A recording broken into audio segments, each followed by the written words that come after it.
Sedra, VAYAK'HEL-PEKUDEI, and I want to talk to you about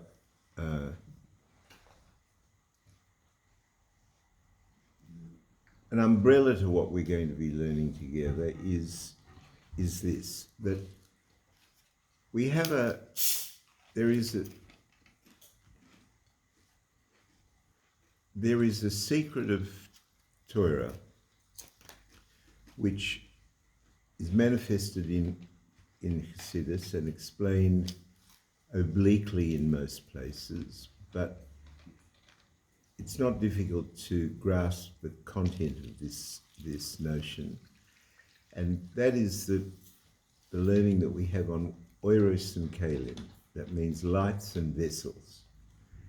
Now, where this language comes from is from the Zohar, that when Hashem began the creative process,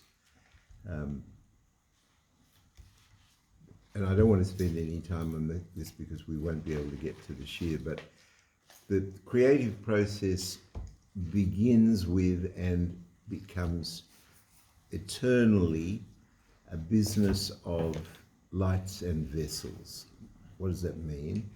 That you have throughout creation, there is a concept of an energy or a soul and a body or a vessel. Or so you want to make kiddush, you need a vessel, a keli as it's called, and you need the wine, and the wine is the energy.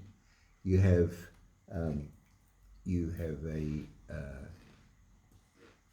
everything in creation, no matter how sophisticated or no matter how basic, is always going to have this pairing of an oya, of an energy, an essence, an energetic essence, and a vessel which that essence is invested in. So, and it's important to be conscious of this when you learn difficult stuff like Chassidus, because it's really important to be able to know where the signal's coming from. Is the signal coming from the soul, or is the signal coming from the body? Now, there's no suggestion that one is better than the other. We have every human being in general, every Jew in particular, has a neshama in a guf. There's a soul in a body. We don't say that the body's any worse than the soul. We don't say that the soul's any better than the body. We say that the soul is a helik ulekah mimal. It's a piece of godliness. There's a shared consciousness. There's no fine for being late. Good evening. Find a place. There's more over here. I hear the Suda Soidar was so great, and I'm sorry I couldn't get there. We'll come this week then. Huh? We've got a thing for these Sulams this week. It's the problem I have is that I can't leave Anne at certain times. Anyway, so we're talking about oiros and kalim, we're talking about lights and vessels, we're talking about souls and bodies, we're talking about energies and that thing that will house that energy. And I'm going to give you a shorthand trip to the conclusion of this, where the goalposts are, that we're going to be learning about avodah zarah, and we're going to be learning about worshipping false energies, false gods. False gods means that you tune into the keli and not to the oya. So, and the art of living as a Jew who is flourishing spiritually and therefore physically is to be able to see the difference.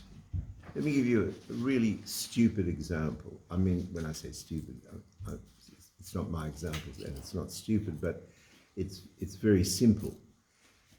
You're in business. You have a business, and let's pretend the business is successful, and the business is generating income. It wouldn't occur to you to go in the morning and say, oh, the desks in this business make me so much money. Does the desk make you any money? The desk is something that you need to sit at and use and invite other people to sit round or whatever it is that you do. But to suggest that the desk is generating any energy towards you or is stupidity. And yet, people can identify that as stupid, but they will not identify much more important things as not being the energy source and paying tribute to the non-energy source. And that's the key to understanding Avodah Zarah. The key to understanding Avodah Zarah is that we have one God, and that God generates the things that we are learning about and the energies that we learn about. And it's just dumb to appreciate as an energy, as an enlivening energy, anything else. Just dumb. It doesn't work. And people who live their lives doing that, for example, assuming that their car adds value to their humanity, or that their learning does, or whatever it is that they enhances their sense of self,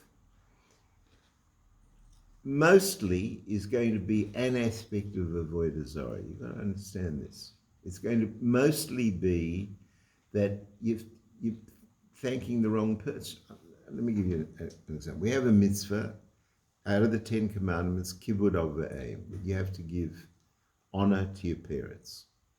Why? Why do you have to give honor to your parents? It doesn't say you got to love them, by the way, but you have to honor them. So there's a whole lot of definitions in Nigla of what that honor has to be, and does that mean that you have to put up with abuse? It doesn't mean that at all, but you do have to honor them in terms of what the halakha is of what that means. So why do you have to honor them? So the Shulchan Aruch and the Talmud explains that you have to honor them because they gave you birth. They energized your life. They gave you birth. So the question then becomes, well, if that's the case, I should give honor to the sun, because the sun gives you energies. It gives you life. What about water? You can't live without water. So if you can't live without water, and water is helping create your life and your lifestyle, can I honor water?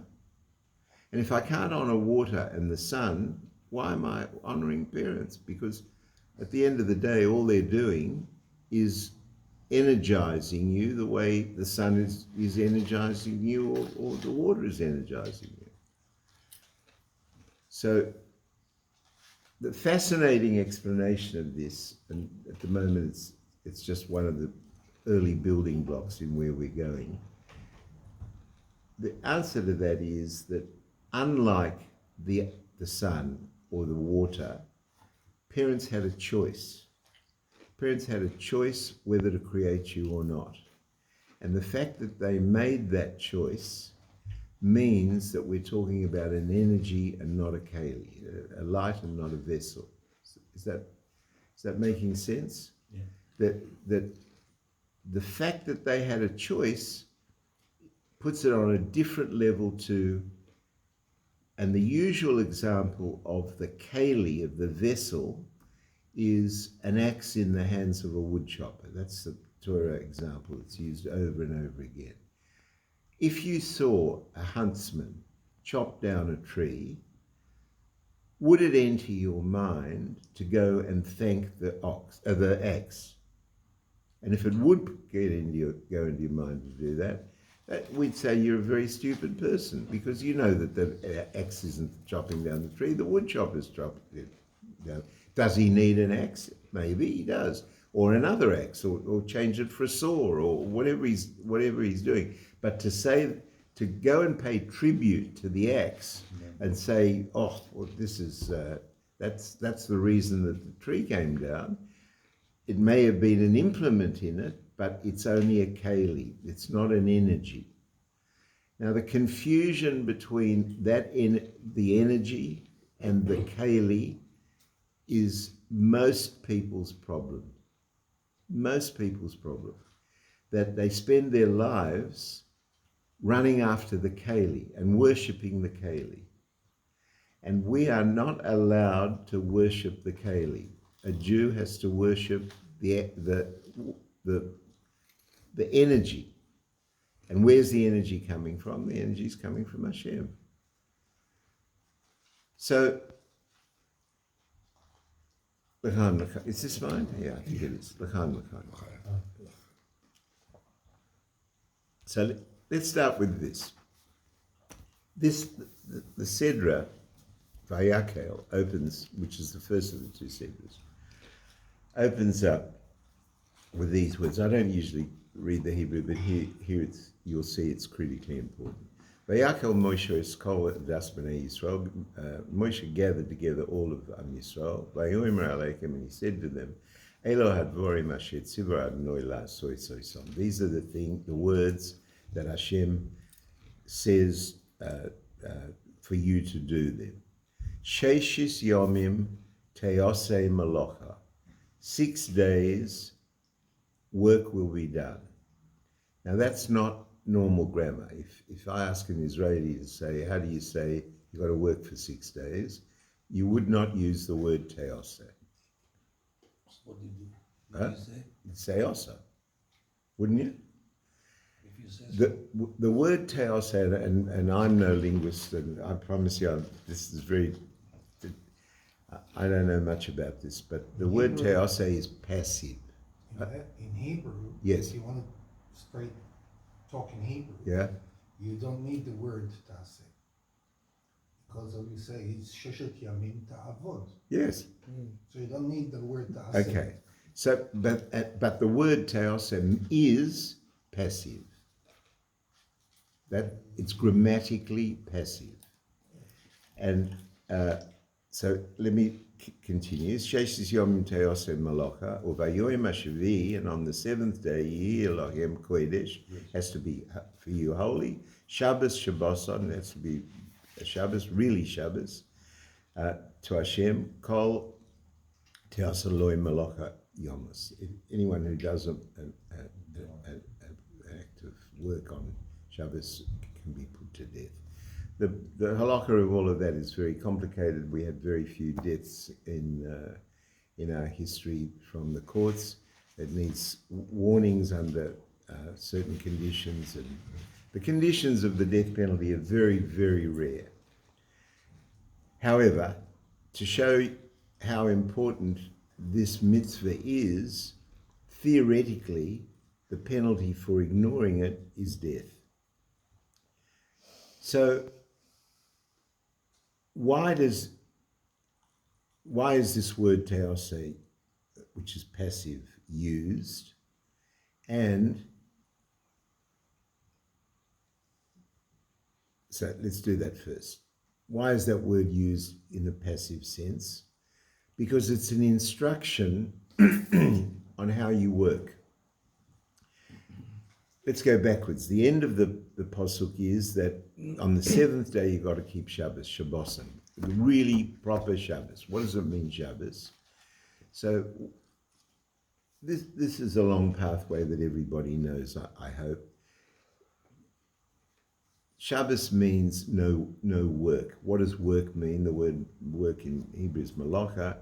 We learn this statement comes immediately before the mitzvahs of building the Mishkan, and we learn that the proximity of this wording and the instruction to build the Beis HaMikdash is to teach you what malacha is. What malacha is, any activity that was used in the building of the Mishkan cannot be used on Shabbat, cannot be done on Shabbos.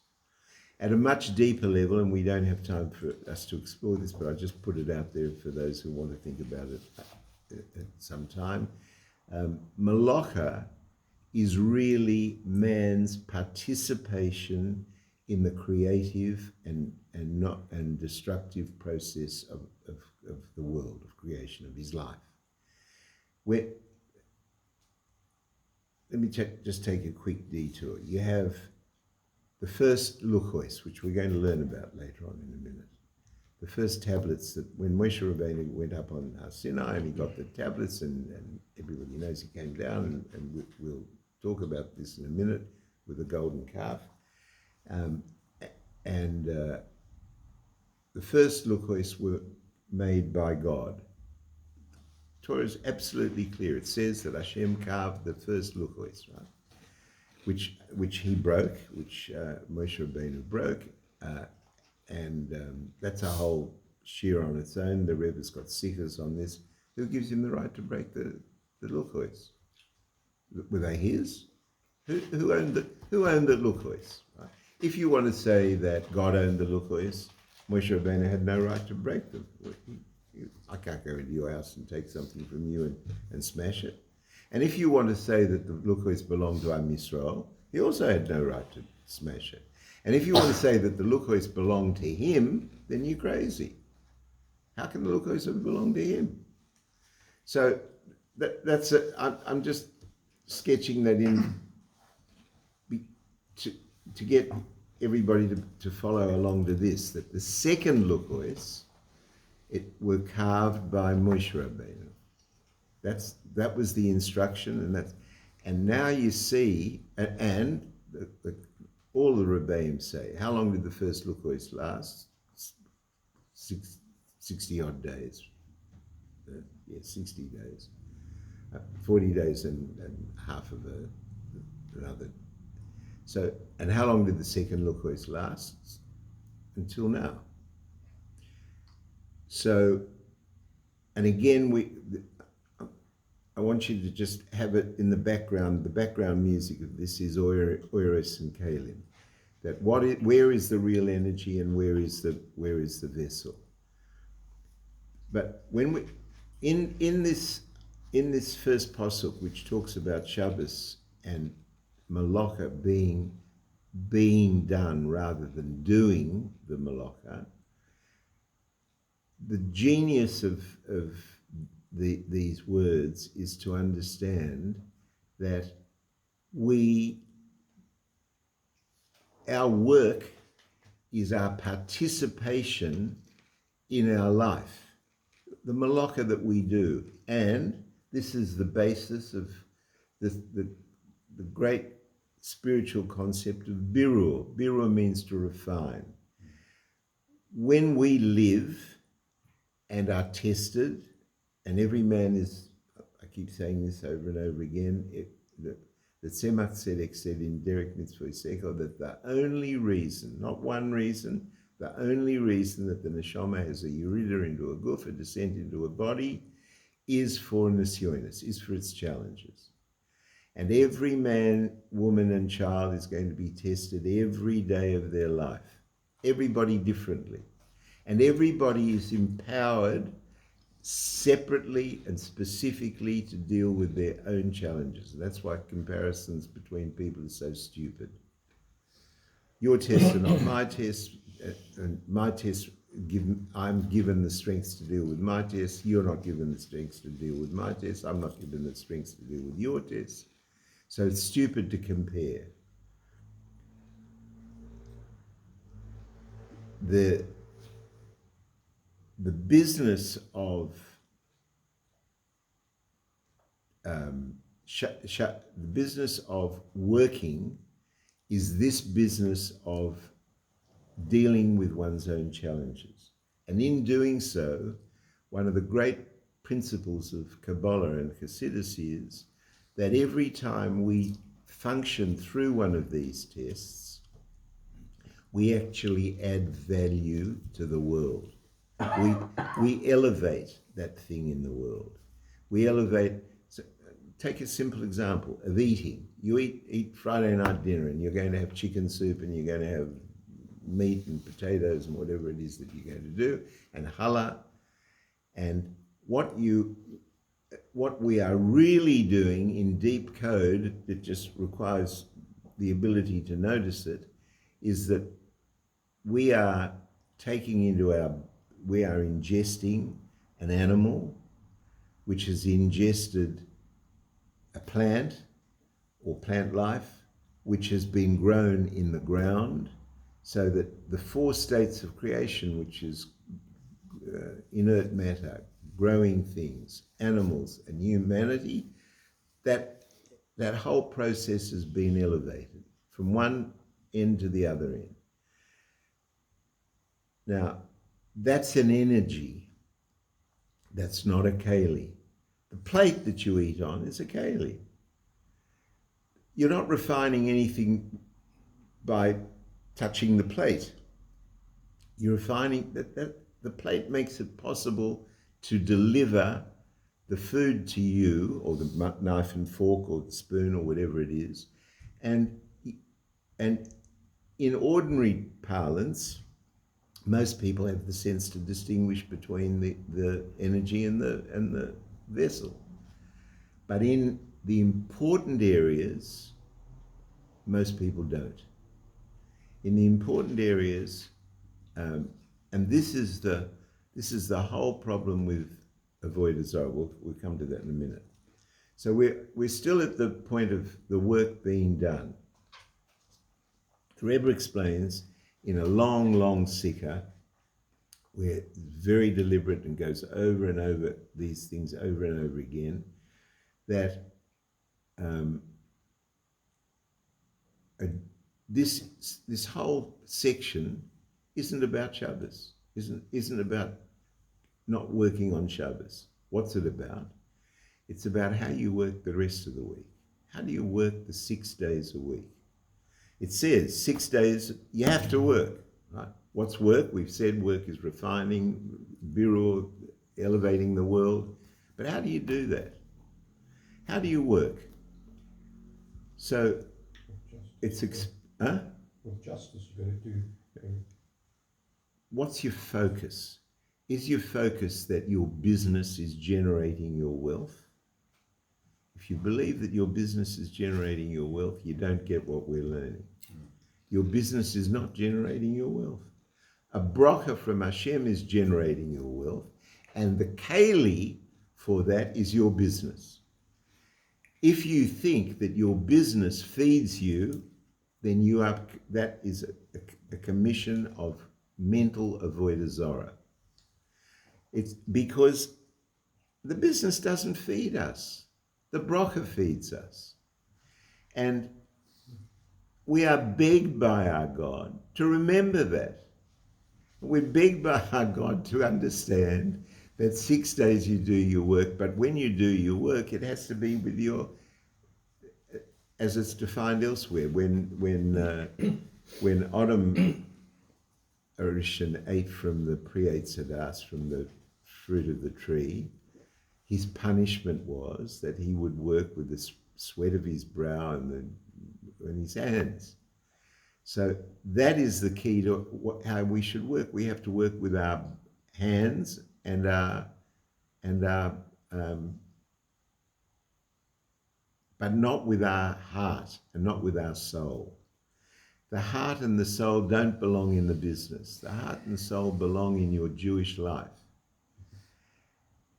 And there are many, the Rebbe goes on about all the examples of this. So the person that is too busy with his business to, for example, nourish emotionally his wife. He's got it wrong. If he's so busy making money that he doesn't get to speak to his children. He's home. He leaves home before they wake up. He comes home after they've gone to sleep. They grow up in 5 minutes. They don't know who he is, and he doesn't know who they are. And he's made a pile of money. You know, I'm in my 80s, Baruch Hashem, and I've had a successful legal practice in Double Bay for nearly 60 years. And I've acted from many of the richest Jews in Sydney, right? Many of them, over the years, just because I'm there. And I want to tell you, one of the saddest things that I can share with you is that many of them made fortunes, huge fortunes, and you can't blame them. They're my age. Their parents were Holocaust survivors, and their parents brought them up to understand that for the first time in life, Jews can flower and grow financially, and that's going to be the answer to all their problems. And they honestly believed that if they went and made sure that they made so much money, and they worked day and night, and they said, I'm working, if the wife criticized it, but I'm doing it for you. If the children criticize it, I'm doing it for you. But they're not doing it for them at all. That's wrong. They've got seduced into an avodah zarah and worshipping the wrong thing. A guy who says to you, show me your cash flows, that's okay if you're going to borrow money from or lend him money. But a person who believes in cash flows, is believing in avodah zarah. We believe that the bracha enriches you, and so let's take some simple examples. You go to shul in the morning, right? Let's pretend. And well, not everybody is at the same level, and I get it. I came from not knowing what a shul was. But if you have somebody who goes to shul and says, oh, I can't finish davening because I've got a meeting, right? Or I can't learn today because of something in the office. How can that make any sense? If you think that you need to interrupt davening to your God, or interrupting a mitzvah, or interrupting learning Torah to go and keep an appointment, that's avodah zarah. You're saying that the real parnasa is coming to you from the business or from the meeting. Now, does that mean that you can lie in bed and not do any work and say, Hashem, bring me the money? No. You can't do that. Why? Because all brachas are conditional on human effort. What's the human effort? It's the very thing that we were talking about, the malacha. You have to do the malacha. You have to contribute. The second luchos were written by a man, not by God, and they lasted 3,500 years.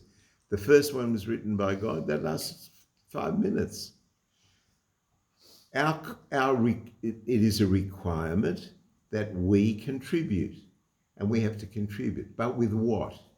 You contribute with your hands and your strength, but not with your head and your heart. Now, they're not literal statements. I mean, if let's say you have a profession or a job that requires your brain.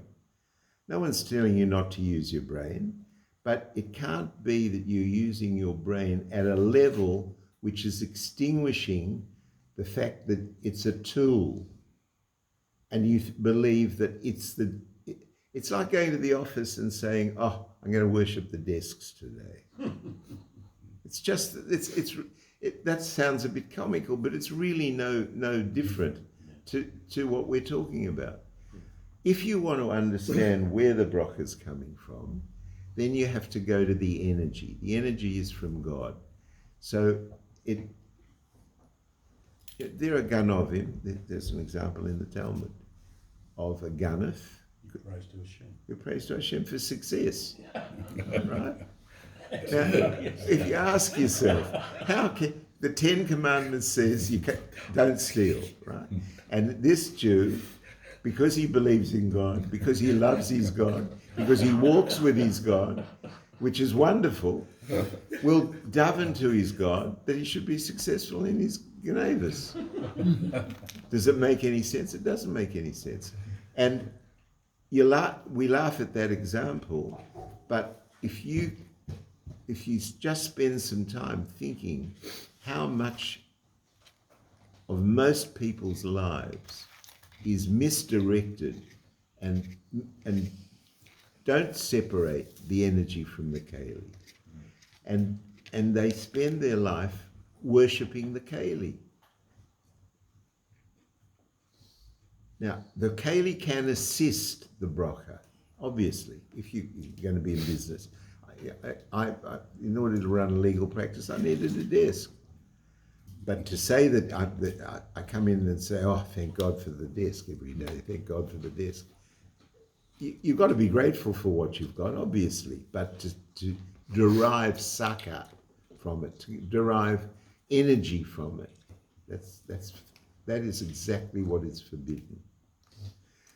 So when we learn this mitzvah of 6 days the work shall be done, the Rebbe says, why is the word passive?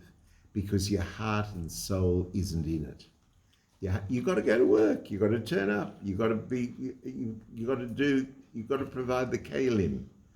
But your heart and soul belongs with your God and your wife and your children and the things that are genuinely precious and genuinely important.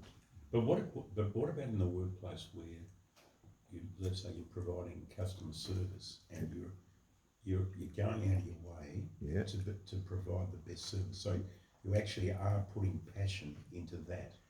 The passion has to be such that you're not excluding your primary passion for where your brachas are coming from. If the moment it becomes confused, you're in the wrong territory. Until then, you've got to do your best. I mean, nobody wants to come and see a stockbroker who hasn't checked up on the market today. You've got to check up on the market. That's your job, but not with your heart and soul. Your heart and soul belongs with God, your children, your learning, your Torah, and your mitzvahs. That's where it belongs. And in a modern day context, most of us now are not working 6 days, we're working 5. Okay. All right, so, l'chaim.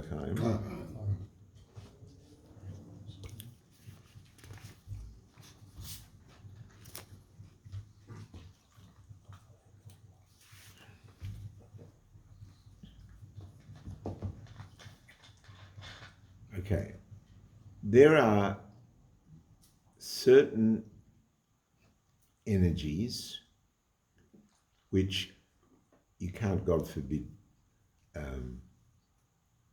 worship, but you have to notice them, and they will always be found in a mitzvah. So let me give you an example. Let's say there are many of the Igris that we learn in the mornings where people write into the Rebbe and, for example, say, one we learned a week or two ago, I can't remember, but somebody wrote in and said business had become very bad, and he was complaining, and the Rebbe replied to him that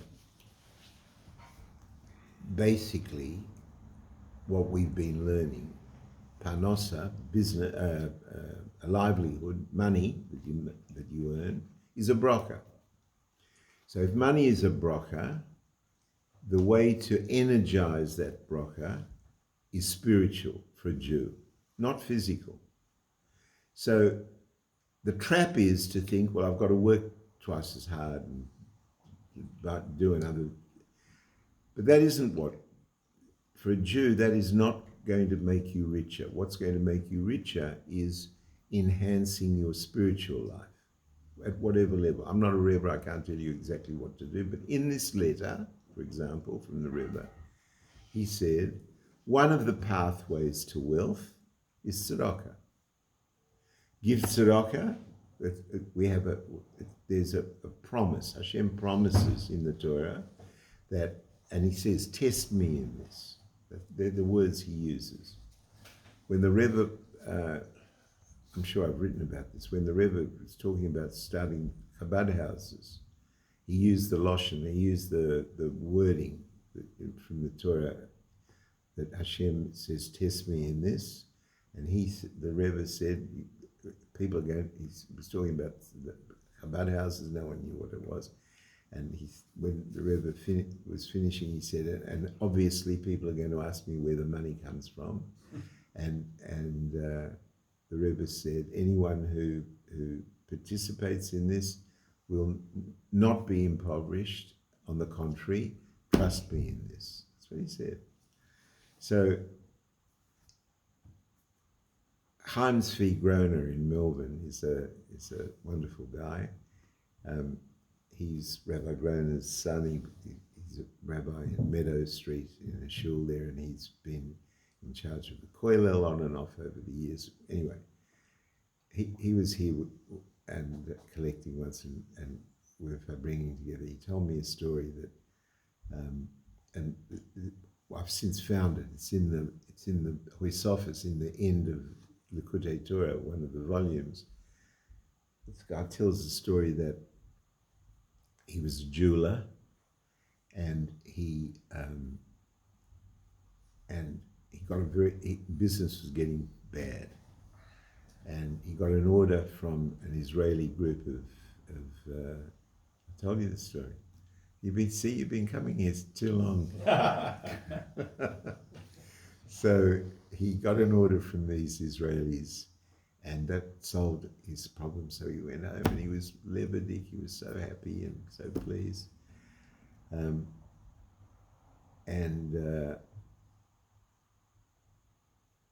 Then the next day they cancelled the order.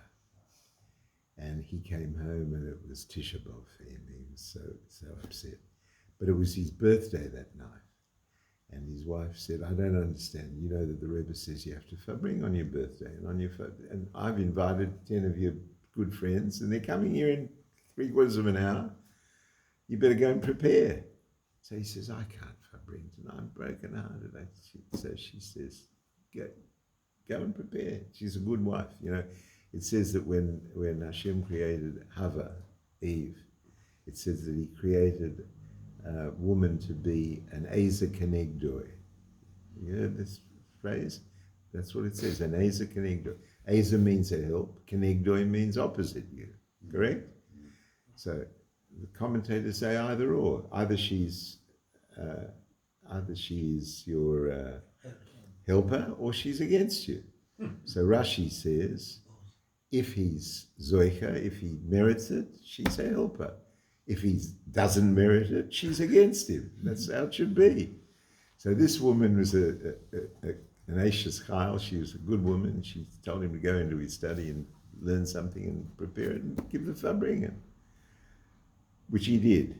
What does he do? He picks up a letter from the Rebbe about somebody who lost money and that he was in serious difficulty because of it. And so the Rebbe told him to calculate the amount of profit he was going to make on the transaction that he lost, to calculate how much tzedakah he has to give from that, according to the rules of tzedakah, and to give it, and he should do that. And that's what he did. And of course, and I say of course because I'm Chassid of the Lubavitcher Rebbe. Anything he says, it's of course. But and he made a lot of money from that. So this guy comes into the farbrengen, and he says, tonight I'm going to farbrengen with you about this energy of tzedakah. He said, and he told the story. He said, I can't say anything, but and then his wife's in the kitchen preparing something, and she opens the door and she says, no, how much profit were you going to make? You lost the money. So he said, dear, do you mind? That'll wipe us out. She says, what are you talking about? So he says, okay, and he writes the check for the amount that it should be. He goes into the office the next day. This is a true story. And the Israelis changed their mind and increased their order. Now, you've got to separate the energy from the keli. You've got to separate the fact that he could have said, well, I'm running my business badly, I don't have the shop decorated the right way. All of those things may be true. But the real energy is to do what the Torah says. The Torah says to give tzedakah and you'll be enriched. So he gave the tzedakah and he was enriched. Is it hard? For some people, everybody's tested differently. You know, I know people for whom giving tzedakah it's like tearing off flesh. And it doesn't matter how much money they have. It's like tearing off flesh.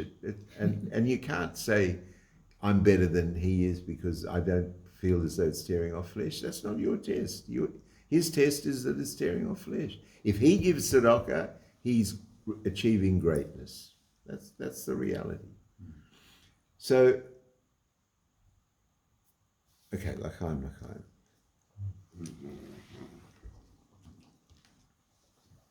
And you should know, I mean, there are people who go to university, do 2 or 3 degrees,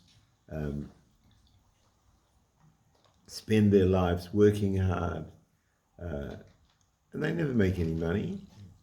And if they do, they lose it. Why? Because they're not meant to have it, or they are not improving their spiritual position so that they should have the money.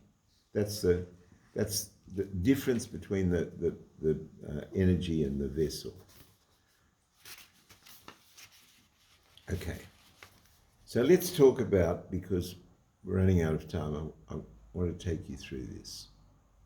In 5 seconds in the Sedra, the Sedra refers to something that we learned in Kisisa a week ago, 2 weeks before, where there's a whole story of the golden calf. Now, I don't need to remind you, tell it quickly. All of Am Yisrael witnessed the first of the 10 commandments, and they couldn't handle it. They died, their souls left their body, and they were revived by Hashem, and they said, we can't take this, do it with Moshe Rabbeinu and he'll tell us. I'm cutting this very, very short and very quick and in baby language. So that's what Hashem did, and he summoned, after giving the 10 commandments, he summoned Moshe up onto Har Sinai to give him the Torah. And he was there for 40 days and 40 nights learning Torah with God. He came down from the mountain, his face was on shining, and he had the luchos, which were engraved by Hashem, which we talked about. And he finds that the people, the Am Yisrael, are now having an orgy. That's what it was. It was a musical, sexual orgy. What were they doing? Dancing around this golden calf. And Hashem was so angry with them, whatever that means, angry, that he was going to wipe them out. Moshe Rabbeinu goes up and he says, wipe them out, and you're wiping me out as well, because I want no part of this. And cut a long story short, they are forgiven and on Yom Kippur, and then they're given the mitzvah immediately to build the Mishkan, which is where we're up to. But you have to face a question. I'm sure everybody has, but in case you haven't, let me spell it out for anybody who hasn't. How is it possible that the Jews, these are the Jews who are called the Dora Dea, it means that generation of knowledge, of Chokmah, they actually witnessed revealed godliness. You and I haven't done that. We're not that stupid to make a calf, a golden calf. How is it possible that they did it? How is it possible that, let alone all of them agreed, except for the Levium? How come one agreed? From which universe would you go after meeting God one-to-one, getting the 10 commandments, the first of which says that you're not allowed to worship any other God? And in 5 seconds, you're dancing around this thing, semi-naked or probably naked, worshipping a piece of metal. How? Huh? Gold, not Gold. Okay, big deal. Still metal. Huh? Still metal. Still yeah. metal. Okay. But can't you say that the same thing Robert had done? About what? Adam in the first place. I mean, he was given a few hours not to. Of course you can. But we won't get time to get through this one, so I'll try and get back to it if we can. Let me do it now. The Rebbe explains that my tests are not your tests are not my tests. Adam Arishan was born and given the prohibition of the Eitz Hadas at about 1 o'clock in the afternoon. Shabbos came in, Rosh Hashanah, because this is the date, it's Rosh Hashanah. Shabbos comes in Rosh Hashanah in Eretz Yisrael at about 6 o'clock. So at 6 o'clock, he has to make Kiddush. And you make Kiddush with wine. And the pre-Eitz Hadas, contrary to the Christian pictures of it being an apple, some say it's an Ezrog, but the best opinion is agreed in Yiddishkeit that it was grapes, that wine. So he only had to last from 11 o'clock when he was created, 1 o'clock when he got the mitzvah, to 6 o'clock when he has to make Kiddush, and then he can drink he can eat from that tree as long as he wants, right? As much as he wants. He can't last. He's got nothing else to do.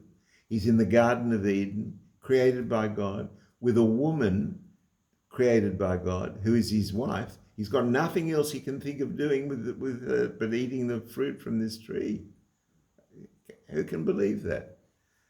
So the answer, the Rebbe says, is that is a fundamental lesson in understanding that his Yetzer Hara is not your Yetzer Hara. And the fact that you can't understand it is simply because you don't have that Yetzer Hara. In the times of the temple, the Yetzer Hara for idol worship was so strong that, and today we only know about it obliquely. We only know about it in the car that you want to drive and the whatever you worship, the cash flows that you worship. That's the only way we know it. We don't really take a glass and start praying to it, or a stone. Anyway, so let's go back to the golden calf. The question is, how could they possibly do this? So let me just tell you, so that you get the timeline in context. Moshe Rabbeinu went up on Har Sinai in the morning and said that he'll be 40 days. Our day, a Jewish day, starts at night. And he went up in the morning. So that day that he went up doesn't count in our counting. 40 days starts at night. So what happened was that after 39 days, but 40 days including that morning, he didn't come down.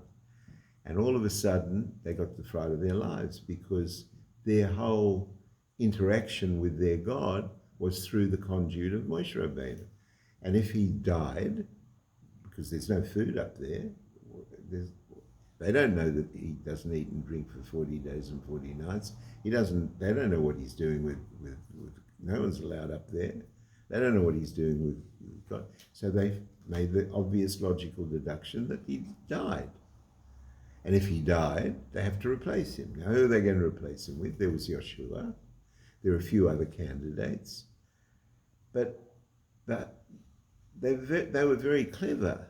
And they said, well, the problem that we have is that Moshe Rabbeinu has made a mistake, because he's not here, he's dead. So if he's made a mistake and he's died, and he's the greatest man alive, imagine what somebody else will do. So we need to, and we can't go without our conduit to our God. We've experienced godliness, revealed godliness. We can't be without that. So we need a conduit to it, and we need somebody who is not mortal, not going to die on us, not get it wrong, not get the dates wrong. So we should have an inanimate object, and somebody suggests gold. They throw some gold in the fire, and out jumps this cow. Midrash says that it jumps out fully formed. It's a big temptation to think that you're right in your analysis of worshipping him. And they thought they were doing good. They thought they were going to be worshipping a conduit to their God. So how can you criticize that? When Moshe Rabbeinu comes down, he comes down on the 40th day. His maths is perfect. He gets it wrong. He gets it right. They're wrong. And now the question is, what is their sin? And what is explained in Chassidus is that you're talking not about Moshe Rabbeinu and Am Yisrael and the golden calf. You're talking about you and me. We're talking about each other. We're talking about the fact that with the best intentions, you have no right to mix up the oil and the keli. You have no right to mix them up. We have to remember all the time where our energy comes from. Our energy comes from our God. It doesn't come from the gold. It doesn't come from the inanimate object. It doesn't come from the partying. It doesn't come from the pleasure seeking. It comes from our God. Now, what you do with that, then everybody has their own pathways. And everyone has their own tests. And everyone has their own...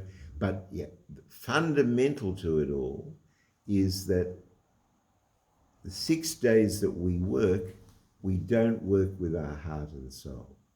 We reserve that for Shabbos. That's what it means to keep Shabbos properly. The Shabbos that we keep is only after the Malaka is oseh, that it's done passively. We do it. You got to concentrate on it.